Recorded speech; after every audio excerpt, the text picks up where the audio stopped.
Ada beberapa hal yang mungkin sudah kita dapatkan dari ulama-ulama, dari guru-guru kita, dari mursyid-mursyid kita di tarekat, bahwa sesungguhnya orang yang meninggal itu yang paling tidak bisa hilang adalah jasa ketika dia hidup. Orang itu akan dikenal dan orang itu akan dijanjikan surga itu karena jasanya, bukan karena harta. Kita tahu almarhum ini tidak mungkin berdiri kokoh masjid ini seandainya bukan karena jasa beliau. Dan itu yang tidak bisa hilang. Ke anak-anaknya pun, ke keluarganya tidak bisa pindah. Pasti melekat terus kepada beliau. Beliau sekian tahun wafat, itu melekat jasa beliau. Makanya ketika kita membuka beberapa literatur, baik itu hadis-hadis maupun penjelasan para ulama, ternyata ada satu kisah di mana wanita WTS ia memberi minum kepada anjing yang kehausan. Itu dimasukkan ke dalam surga. Kita belajar dari situ bahwa itu bukan karena harta, tapi itu karena jasanya. Makanya Bapak Ibu sekalian, siapa yang paling banyak jasa yang dia tinggalkan ketika dia hidup, maka insya Allah orang itu akan dikenang selamanya. Dan anak-anaknya tidak bisa mengambil jasa itu. Siapapun tidak bisa merebutnya. Selalu melekat pada dirinya. Orang tua yang dermawan, tidak akan orang mengatakan bahwa anaknya dermawan, tidak. Kecuali anak itu ikut mengikuti jejak bapak. Makanya saya ingin sampaikan, pelajaran yang besar kita bisa petik pada malam hari ini adalah melihat 20 tahun yang lalu. Bahkan mungkin 40 tahun yang lalu. Ketika beliau mungkin memulai masjid ini atau yayasan di sini, itu mungkin berat. Tapi memang Allah tidak pernah melihat ke hasil. Yang Allah inginkan adalah usaha kita, prosesnya. Seandainya orang berhasil karena dinilai berhasil karena hasilnya, maka Rasulullah dianggap tidak berhasil. Banyak nabi tidak dianggap berhasil karena hanya memiliki pengikut hanya sebagian kecil. Tapi karena perjuangannya, Rasulullah tidak meninggalkan harta warisan, tapi karena jasanya sehingga dia dikenang sampai hari ini. Itulah yang diikuti oleh almarhum, bahwa tinggalkan jasa ketika engkau hidup, maka engkau akan dikenang selamanya. Dan beliau sangat bersyukur. Sesungguhnya kalau kita mengatakan beliau itu tidak wafat, cuma memang istilah mati ini sebenarnya Pak agak janggal juga. Karena setiap malam kita mati. Makanya kalau kita kaji dalam tasawuf, sebenarnya tidur itu kan mati. Bahkan Rasulullah sudah menyampaikan ke kita bahwa an-naumu akhul maut. Bahwa tidur itu sebenarnya adalah mati, bersaudara dengan mati. Kenapa? Saya pernah tanyakan ke mursyid tarekat di guru kami, bahwa kenapa Rasulullah menyamakan tidur dengan mati. Bahkan doa tidur itu kan bismika Allahumma ahya wa bismika amut. Ketika kita bangun, alhamdulillahilladzi ba'da ma amatana wa ilaihin nusur. Kalau kita mau bahasa Indonesia kan, terima kasih banyak ya Allah, engkau telah mengembalikan kehidupanku setelah engkau mematikan aku. Dan Rasulullah memang mengatakan tidur itu adalah mati. Ternyata pelajaran dari tidur itu 90% akan koneksi dengan orang yang mati. Pertama, orang yang tidur ketika bermimpi itu bisa melihat padahal matanya tertutup. Ini pelajaran penting Pak yang kadang orang lalai. Orang yang tidur, atau tidak usah kita mengatakan orang, kita kalau kita tidur kemudian bermimpi, di saat kita bermimpi itu mata tertutup, tapi di dalam mimpi kita bisa melihat. Berarti bukan mata yang terbuka ini yang bisa melihat. Ada yang bisa terkoneksi langsung bisa melihat. Itulah sehingga ketika Rasulullah masuk ke pekuburan, apa kata Nabi? Assalamu alaika ya ahlal kubur. Umar sempat protes. Apakah mereka mendengar ya Rasulullah? Apa kata Nabi? Hei Umar, lebih tajam pendengarannya orang yang meninggal dibanding orang yang hidup. Cuma engkau tidak mendengarkan dia menjawab, karena dia menjawab dengan ruhnya, bukan dengan jasadnya. Yang kedua, Rasulullah mengatakan bunyi telapak kaki, di riwayat dalam mengatakan bunyi sandal orang yang mengantarkan jenazah itu didengarkan oleh si mayit ketika mereka sudah pulang. Itu artinya apa? Bahwa orang yang meninggal itu lebih tajam pendengarannya dibanding dengan orang hidup, dan itu disampaikan langsung oleh Rasulullah. Inilah alasan kenapa kita tidak boleh menyebut keburukan atau membicarakan keburukan orang meninggal sudah meninggal, walaupun kita membicarakan di rumah jauh dari kuburannya, karena itu bisa tembus pendengarannya. Itu lebih tajam. Yang kedua, orang tidur ketika dia bermimpi dipukuli atau bermimpi dikejar anjing gila atau mungkin di kecelakaan, ketika dia bangun dia akan merasakan sakit pada badannya, bahkan mungkin dia ngos-ngosan, padahal dia tertidur pulas di atas tempat tidur. Apa yang membuat badannya sakit? Apa yang membuat dia ngos-ngosan padahal dia tidak meninggalkan tempat tidur? Itu ibaratnya orang yang disiksa di alam kuburnya, jasadnya tidak disentuh, tapi ketika ruhnya terkoneksi maka dia akan merasakan sakit yang amat. Inilah kenapa Rasulullah mengatakan an-naumu aqul maut. Tidur itu bersaudara dengan maut. Yang sekarang ini banyak orang yang tidak percaya dengan azab kubur, dengan mengatakan apa yang hancur, apa yang dimakan cacing, apa yang disiksa, itu karena tidak belajar pada tidur. Makanya dari situ juga ulama kita mengatakan bahwa sesungguhnya orang yang meninggal itu kan disebut tutup usia. Jadi usianya yang tertutup, tapi kitab catatan amal itu tidak pernah tertutup. Hanya dia akan terbuka selamanya. Innama tuwaffawna ujurahum yaumal qiyamah. Sampai dunia kiamat baru ditutup. Makanya orang yang meninggal itu sebenarnya beruntung, Pak. Lebih dulu meninggal. Kenapa? Dosanya bisa berhenti, tapi ibadah yang pernah dia lakukan akan terus mengalir. Walaupun nanti Rasulullah sudah menyampaikan beberapa hal, makanya saya sering, Pak, mungkin saya salah satu penceramah, banyak di antara kita salah satu penceramah yang selalu menyampaikan kemudahan-kemudahan dan amalia-amalia untuk jalur mendapatkan asbab keselamatan. Kenapa? Karena Rasulullah sudah membuka lebar pintu-pintu surga untuk kita. Terus terang, saya sering menangis ketika membaca hadis-hadis Nabi, ketika membaca bagaimana usaha Rasulullah untuk menyelamatkan umatnya. Itu luar biasa, Pak. Maka saya mengatakan, sudah sempurna betul semua cara Nabi memblok supaya kita tidak celaka. Cuma kalau kita yang cari-cari masalah mau celaka, ya memang. Begitu. Kenapa? Coba kita dengarkan doa Rasulullah yang pertama dia minta. Umur umatku jangan panjang ya Allah. Itu dia yang minta. Makanya di dalam hadis itu disebutkan likulli syai'in hasabi wa hasabi ummati baina sittina wa sab'in. Antara 60-70 tahun. Kenapa dia minta tidak sama dengan umat-umat terdahulu? Ada yang sampai 300 tahun. Karena Nabi khawatir kalau dia melakukan dosa terlalu lama dihisab. Itu yang tidak diinginkan Rasulullah. Kalau ada bupati 2 periode, Pak, lama diperiksa itu. Jadi kalau ada bupati cuma 3 bulan, itu periksanya sebentar. Ya, kan begitu. Makanya umat Rasulullah Nabi tidak inginkan terlalu panjang umurnya. Makanya dia minta antara 60-70 tahun. Makanya ulama tasawuf selalu mengatakan orang yang meninggal antara 60-70 tahun sebenarnya adalah panggilan Rasulullah untuk. Antara 60-70. Dan kita beribadah sebenarnya kalau dihitung-hitung tidak banyak. Tidak banyak. Makanya nanti ada ulama kita itu pakai istilahnya Imamul Ghazali. Yang berdasarkan hadis Nabi juga. Kalau kita buka dalam kitab Hiyah itu. Bahwa umatku adalah umat yang terbaik karena dia meninggalkan satu kebaikan menuju ke kebaikan yang lain. Oh, ini penting sekali, Pak.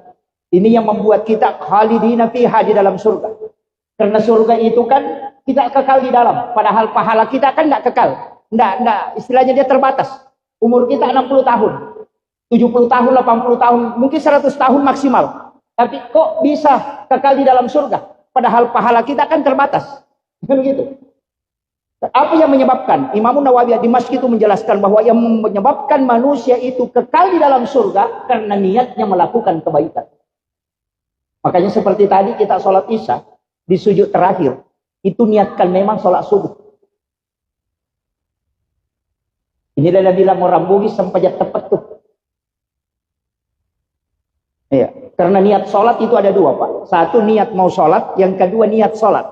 Niat sholat itu bisa di takbiratul ihram, tapi niat mau sholat itu di ujungnya. Karena kapan kita putuskan di situ, tidak nyambung ke waktu berikutnya, itu fatal. Karena waktu kita untuk melakukan ibadah sangat terbatas. Makanya, kenapa ada ulama mengatakan, saya meninggal di kebun pun mati syahid.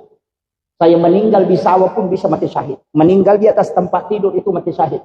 Karena saya meninggal menuju ke sholat. Karena dia niatkan memang untuk sholat. Jadi kemana dia berjalan, itu pasti menuju ke sholat. Itu kuncinya. Inilah yang menyebabkan kita bisa kekal di dalam surga. Makanya jangan putus itu. Itulah makna hadis Nabi, umatku adalah umat yang terbaik. Karena dia meninggalkan satu kebaikan, menuju ke kebaikan yang lain. Inilah yang ditafsirkan ulama tasawuf mengatakan, kenapa salam dalam sholat itu ada dua. Salam ke kanan dan salam ke kiri. Orang salam itu kena dua, bertemu dan berpisah. Karena kau bertemu dengan waktu berikutnya, salam, sambung dulu, baru kau lepaskan waktu setelahnya. Jangan lepaskan sholat isya sebelum kau sambung ke sholat subuh. Itu ada beberapa versi, tapi saya tidak bahas semua. Cuma saya pakai yang berkaitan dengan ini. Ini kuncinya, makanya semua, Pak. Sholat, sedekah, pokoknya zakat, sholat tarawih, di sujud terakhir, rakaat terakhir, di sholat tarawih, di situ niatkan memang untuk tarawih tahun depan. Kita meninggal pun berarti kita sudah menuju ke ibadah. Semua harus disambung itu. Supaya dimanapun kita berada, itu menuju kepada ibadah kepada Allah Subhanahu Wa Taala. Setiap langkah itu akan dihitung sebagai ibadah. Dan orang inilah yang beruntung. Kalau kita tutup, Assalamualaikum warahmatullahi wabarakatuh, Assalamualaikum warahmatullahi wabarakatuh, nanti masuk waktu lagi baru disambung, 5 menit saja nilainya ibadahnya. 5 kali 5 kali sholat berarti tidak cukup setengah jam. Kalau sholatnya tidak cukup setengah jam, baru gosip setengah jam, itu bangkrut, itu sudah, Pak. Sudah habis itu. Kemudian yang kedua, karena umur kita pendek, dari situ juga Rasulullah meminta jalur supaya ibadah itu dilipat gandakan. Makanya menjadil hasanati falahu asru amsalih. Itu kuncinya. Makanya setiap satu kebaikan itu dilipat gandakan menjadi 10. Tapi kalau dosa satu aja itu ditulis. Tapi kapan ditulis? Ketika tidak bertaubat. Jadi Nabi minta, nanti keburukan dosa yang dilakukan umatku, nanti kau tulis ketika dia tidak bertaubat. Tapi ketika dia bertaubat, maka aku mohon kepadamu ganti dia menjadi kebaikan. Itu rahmat Allah betul itu. Makanya saya bilang kalau kita masuk neraka, Pak, celaka betul. Ini baru 2. Apalagi yang diminta oleh Rasulullah. Dulu umat-umat terdahulu itu ketika dia sedekah, dia disuruh berdoa. Umatnya Nabi Musa ketika sedekah dia berdoa. Umatnya Nabi Isa ketika berdoa, bersedekah, disuruh berdoa. Tapi untuk umatnya Rasulullah, Nabi minta dibalik. Yang bersedekah tidak disuruh berdoa, tapi yang menerima sedekah disuruh berdoa. Saya pernah tanyakan tentang hadis ini.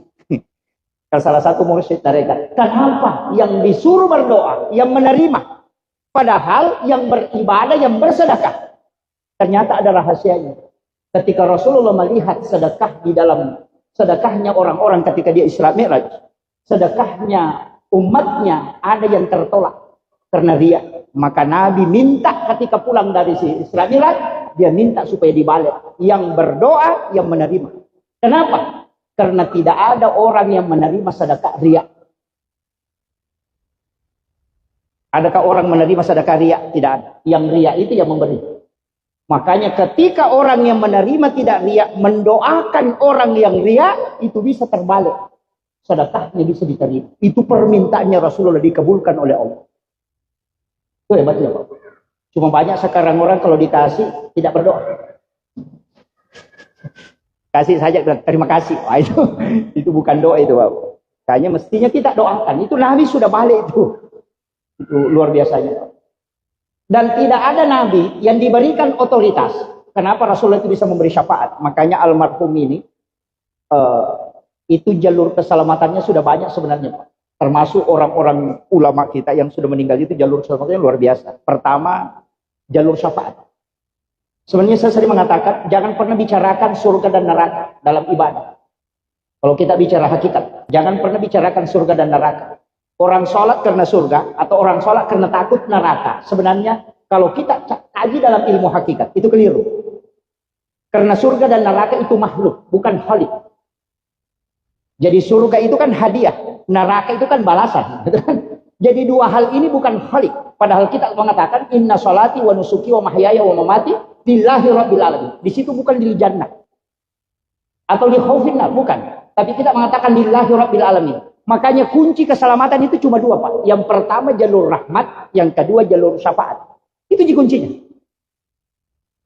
Kalau kita dapat rahmat, pasti surga. Karena rahmat itu pasti datangnya dari Allah. Kalau kita dapat jalur syafaat, itu datangnya dari Nabi, Rasulullah. Makanya satu-satunya yang bisa memberi syafaat mutlak, itu cuma Rasulullah. Nabi yang lain kan tetap bisa menolong umatnya. Tapi yang bisa memberi syafaat mutlak, itu cuma Rasulullah. Kenapa? Itu alasannya dua, Pak. Yang pertama, karena sholat tahajud itu diwajibkan untuk Rasulullah. Nah, dari sholat tahajud inilah sehingga Nabi diberi otoritas bisa memberi syafaat. Satu. Yang kedua, semua ibadah itu disandarkan kepada Allah. Tapi untuk Rasulullah dan umatnya, ada yang disandarkan ke Nabi, ada yang disandarkan ke Allah. Mana? Haji wajib. Tapi ada umrah yang sunnah. Ibadah sunnah itu sandarnya ke Nabi. Ibadah fardu itu sandarnya ke Allah. Tapi kenapa Nabi dikasih otoritas? Itu karena bisa memberi syafaat. Nabi yang lain tidak ada. Nabi Isa kalau perintah Allah, perintah Allah. Tidak ada perintahnya Nabi Isa. Pokoknya turunan saja. Dari situlah semua ibadah dibagi dua. Semua ada sunnahnya. Puasa ada wajib, ada sunnah. Kemudian zakat wajib, sedekah sunnah. Sholat wajib, ada sholat sunnah. Kemudian haji wajib, umrah sunnah. Itu semua. Syahadat wajib, kemudian sholawat sunnahnya. Kenapa ada sunnah? Itu otoritasnya lari ke Nabi. Dan yang sunnah ini penggabungan. Bukan hanya karena Rasulullah dihadiahkan, tapi amalan Nabi-Nabi terdahulu. Kan sekarang banyak kan yang amalkan amalannya Nabi-Nabi terdahulu. Seperti amalannya Nabi Adam. Sering kita amalkan. Itu puasa Ayyamul Bid. Puasa putih. Kenapa dikatakan puasa putih? Itu bukan puasanya Rasulullah. Bukan. Tapi karena Rasulullah mengetahui inilah yang dilakukan Nabi Adam sehingga seluruh badannya menjadi putih. Karena puasa hari pertama sepertiga badannya putih. Puasa hari kedua 2/3 badannya putih. Puasa hari ketiga seluruh badannya menjadi putih. Makanya disebut puasa putih. Dari situlah Rasulullah minta berikan juga puasa ini untuk umatku. Karena ini terbaik juga puasa ini. Makanya Rasulullah mengatakan siapa yang puasa 3 hari dalam 1 bulannya, di pertengahan itu disebut Ayyamul Bid, maka sama kalau dia puasa 1 bulan penuh. Itu puasa muti, bukan puasanya Rasulullah, sebenarnya itu puasanya Nabi Adam. Tapi dihadiahkan kepada Rasulullah karena dia yang minta. Jadi banyak ibadah-ibadah itu Pak sebenarnya kita minta. Sama sedekah. Sedekah itu bertingkat-tingkat. Saya baca beberapa riwayat. Sedekah itu kan ada 5 tingkatan. Yang pertama sedekah rahasia. Yang bersedekah tidak tahu siapa yang dia sedekahi. Yang menerima sedekah pun tidak tahu siapa yang mensedekahi. Sudah ada yang bisa melakukan ini Pak. Yang disedekahi tidak tahu siapa yang sedekahi, yang bersedekah pun tidak tahu siapa yang disedekahi. Ini orang Pak tidak dibawa ke Siratal Mustaqim, baru di padang mahsyar sudah dijemput, itu hadis. Sementara berjalan menuju kepada mahsyar, menuju ke tempat perkumpulan, kemudian dijemput oleh malaikat, Allah mengutus malaikat khusus, ambil si fulan. Jangan kau biarkan dia ke sana bersama dengan orang lain. Bawa dia ke tempat yang sangat mulia. Maka diselamatkanlah dia. Makanya sahabatnya mengatakan, mana fulan bin fulan? Tadi berjalan bersama kami, kok hilang? Malaikat mengatakan, jangan cari dia. Karena Allah membawanya ke tempat yang mulia. Siapa mereka? Mereka yang bersedekah yang tidak tahu siapa yang dia sedekahi. Dan yang disedekahi pun tidak tahu siapa yang mensedekahi. Dan bagaimana caranya? Gampang Pak. Yang penting mau. Saya dulu itu bingung. Bagaimana caranya bersedekah itu orang tidak tahu. Kita juga tidak tahu siapa yang disedekahi. Ternyata bisa. Datang ke pondok pesantren tahfizul Quran, datang ke pondok-pondok pesantren, datang ke panti asuhan, datang ke tempat-tempat yang bisa kita bantu orang. Tanya gurunya, tanya pembinanya, adakah anak yatim piatu di sini? Dia mengatakan ada, tidak usah kasih tahu saya namanya, jangan perlihatkan saya fotonya. Saya mau bayar ongkosnya sekolah di sini atau menghafal di sini sampai selesai, tapi jangan pernah beritahu dia bahwa saya membantunya dan jangan pertemukan saya dengan dia. Itulah maksudnya. Yang membantu tidak melihatnya dan yang dibantu pun tidak tahu siapa yang membantu. Itu dijemput khusus. Kalau yang dikumpul baru dibagikan amplop baru disorting, oh ini diperiksa itu. Sini diperiksa itu. Seperti sedekahnya caleg. Itu diperiksa itu. Itu tingkatan yang paling tinggi, Pak. Ada di bawahnya. Kalau sedekah, kalau mau ambil di bawahnya apa? Kalau ada orang yang minta sedekah, kasih kunci tempat uang. Kalau ATM, kasih PIN ATM. Biarkan dia mengambil sesuai berapa yang dia butuhkan. Itu masih susah. Karena dia ustaz takut. Saya dapat informasi dari guru tak bahwa ada salah satu donatur di Universitas Al-Azhar Kairo Mesir. Itu ketika tiba waktunya mahasiswa dibantu dengan untuk pembelian seragam, dia hanya menyerahkan nomor dan kunci peti besi kepada bendahara Al-Azhar bahwa uang ada di sana, silahkan ambil, kalau kurang sampaikan, kalau ada sisanya simpan. Itu tidak pernah dia mau tahu berapa yang dia sedekahkan. Tapi anehnya, setiap sudah ditutup kemudian dia buka ketika bermalam satu malam, itu justru penuh. Tapi susah. Itu tidak mudah. Palingan yang kita bisa lakukan, mengumpul uang di saku.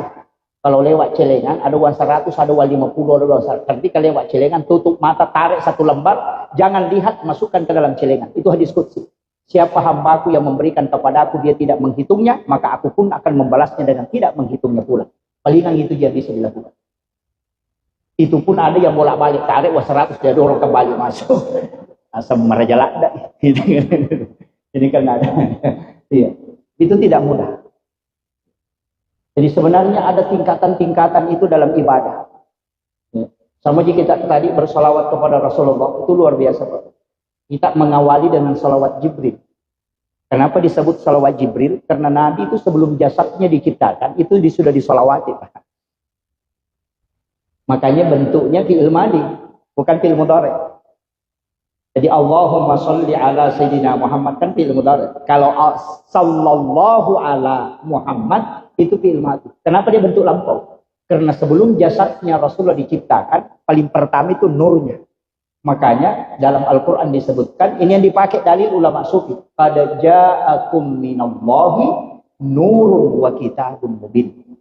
Jadi qad ja'akum minallahi, telah datang dari Tuhan nurun, cahaya. Baru wa kitabun mubin, dan kitab yang menerangkan. Makanya Al-Quran, Taurat, Injil, Zabur itu belakangan. Yang pertama itu nur. Itulah yang dimaksud ulama kita, nurun Muhammad. Makanya malaikat Jibril itu bersalawat mengatakan sallallahu ala Muhammad, bukan Allahumma sholli. Kenapa bentuknya fi'il madhi? Karena jasad belum diciptakan tapi sudah disolawati. Yang disolawati adalah nurnya. Makanya disebut salawat Jibril. Makanya kita pakai, kalau mahalul qiyam kan itu yang dipakai, sallallahu ala Muhammad. Kenapa bukan Allahumma sholli? Karena yang kita salami adalah nurnya Rasulullah. Walaupun nanti itu kan terbagi. Dua perintah itu bersamaan sebenarnya. Mengirimkan salam dan sholawat. Cuma kadang kita lupa. Sering kita penceramahkan kalau ngomong, mari kita mengirimkan salam dan sholawat. Baru dia bilang Allahumma sholli ala Muhammad. Dia lupa satu itu. Mengirimkan salam, assalamu alaika ya Rasulullah.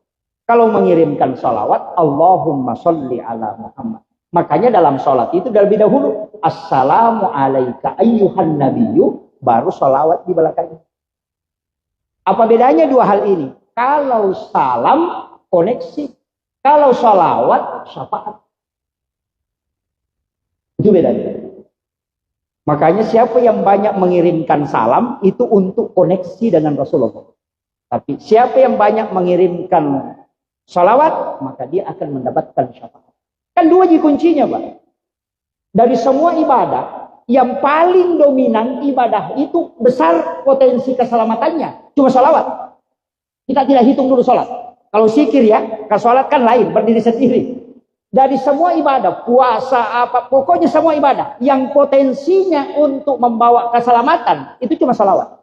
Kenapa? Karena dia dimensi dua. Allahumma sholli ala Sayyidina Muhammad wa ala ali Sayyidina Muhammad, itu dikirim ke Allah, dibalas menjadi 10 kalau satu kali. Nah sholawatnya Allah itu rahmat, jadi itu 10 kali. Kemudian malaikat juga bersalawat kepada kita. Salawatnya malaikat bukan Allahumma sholli, tapi permohonan ampun di hadapan Allah supaya dosa-dosa kita diampuni oleh Allah. Kemudian yang kedua, jalurnya melintang, lari ke Nabi. Rasulullah mengatakan, siapa yang mengirimkan salawat kepadaku, maka ada malaikat yang mengantar khusus. Jadi dua Pak bendaharanya. Orang salawat itu dilapor ke Allah, satu dilapor ke Nabi. Yang dilapor ke Allah itu jalur rahmat, yang dilapor ke Nabi itu jalur syafaat. Makanya inilah alasannya ulama mengatakan kalau tidak ada zikir yang kau hafal, salawat saja. Kan gitu aja. Karena di dalam salawat unsurnya tiga. Yang pertama pengampunan, yang kedua syafaat, yang ketiga rahmat. Kan sudah dapat tiga-tiganya kan? Ini makanya banyak orang lebih memperbanyak salawat ketika dia berzikir. Dan orang yang sudah berzikir dengan membaca salawat itu bisa langsung minum. Tapi membaca la ilaha illallah dan istighfar jangan langsung minum. Itu di Imam Nawawi. Kadang-kadang kalau kita sudah berzikir kemudian agak kering tenggorokan kita langsung minum. Jangan, kecuali sudah salawat. Biarkan jin dalam darah itu terbakar. Makanya sama dengan orang sholat tarawih. Kadang selesai salam ambil lagi air, minum lagi, baru berdiri lagi. Oh itu mesti membakar jin dalam tubuh. Makanya sebenarnya orang sholat itu ketika keringatan kata Nabi itu berkah besar. Karena itu pembakaran jin dalam darah. Itu ruqyah langsung itu. Cuma ruqyah diri dengan ini. Makanya sebenarnya termasuk minum air itu mesti niatkan terus. Jadi jangan minum saja. Dalam sekali minum itu Pak bisa 4 manfaat, bahkan bisa 50 manfaat. Kalau kita sakit-sakit, ya minta air itu menjadi syifa. Bacakan suratul Fatihah, bacakan salawat, salami Rasulullah baru minum. Iya, jangan minum airnya saja. Yang kedua, minta supaya dia membantu kita bisa khusyuk dalam sholat. Niatkan. Minta supaya dia bisa membangunkan kita tahajud. Minta supaya dia tidak keluar pada saat ada kita di dalam masjid. Kan ada orang Pak, di dalam masjid baru bolak-balik ke WC. Kenapa? Itu karena dia tidak minta ketika dia minum. Kayak Khalil Bangkalan, salah satu ulama, muassis Nahdlatul Ulama, itu belajar di Mekah. Hanya sekali 1 bulan buang hajat. Itu karena setiap makanan dan minuman dia minum, itu dia minta supaya jangan keluar 1 kali 1 bulan. Karena dia tidak mau buang hajat di Makkahul Mukarramah. Dia keluar untuk buang hajat. Dan itu hanya sekali 1 bulan. Itu karena minta. Makanya kalau kita mau minum, ya minta. Ambil air, doakan, minta kepada Allah. Supaya air itu tidak keluar melalui jalur air kencing. Tapi bisa keluar melalui keringat. Kita di dalam masjid berjam-jam tidak akan keluar, tidak bisa bolak-balik keluar. Kenapa? Karena doa kita yang tadi minta air itu. Dan itu dilakukan. Nama ulama dulu begitu Pak. Cuma kita sekarang ini kalau minum langsung 1 kali hantam. Iya. Bahkan saya dapat dalam satu riwayat itu ketika minum berbolak-balik 3 kali. Bismillahirrahmanirrahim. Kemudian minum Alhamdulillahirrahmanirrahim. Bismillahirrahmanirrahim. Kemudian minum lagi. Baca Alhamdulillahirrahmanirrahim. Kemudian Bismillah lagi. Kemudian minum. Baca Alhamdulillahirrahmanirrahim. Baru letakkan. Selama air itu masih ada di dalam perutnya, maka dia tidak akan melakukan dosa besar. Berkahnya minum dengan 3 basmalah.